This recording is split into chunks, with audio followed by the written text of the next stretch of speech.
Yo, what's up guys? Magsasagot ulit tayo ng statics. Pero itong problem na to is galing sa previous problem na ang ginamit natin na method is force vector. Ngayon, meron daw tayong perfectly horizontal na resultant na ang value niya is 500 Newton. Dito, ang gagamitin nating method is Caltech, which is complex mode na mode plus 2. So, sa complex mode, lalagay muna natin yung resultant niya. Na una muna is force times angle. Yung angle mo guys is makikita mo is dito. Yan yung kulay puti.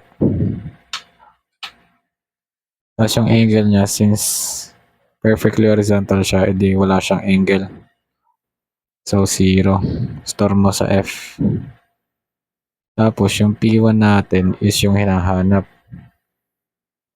Tapos since yung 200 force natin is nagle-relay siya dun sa bandang baba. Or sakop na niya yung halos 360 degrees. So yung P2 natin is equals to force muna na 200 angle parenthesis na 360 minus tan or inverse tangent na x over y. Yung x natin hindi, y over x pala.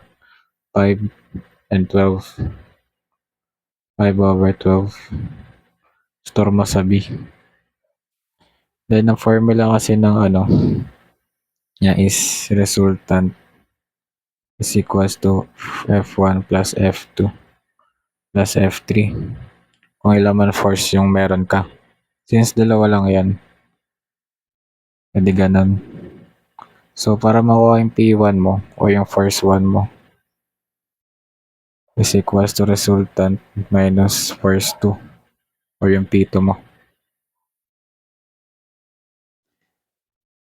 Bale, yung P1 mo is equals to, na-store natin yung resultant sa F eh. So, F minus B. Mag-i-store siya dun sa answer value token, which is dito. So, by substitution,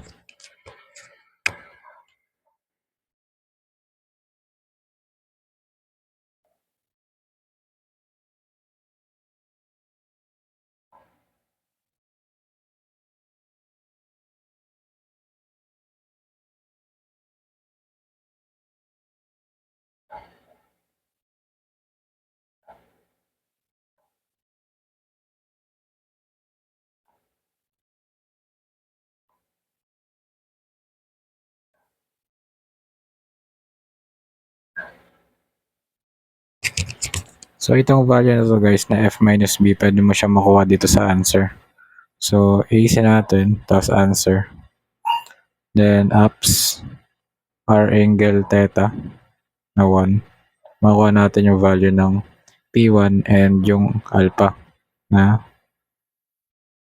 324.623 ay 629, tsaka yung alpha niya na 13.71 degrees.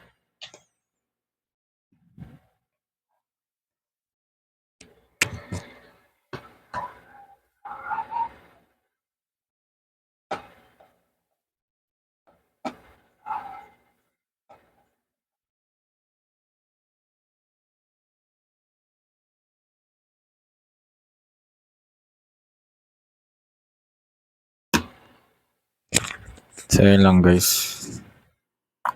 Peace out.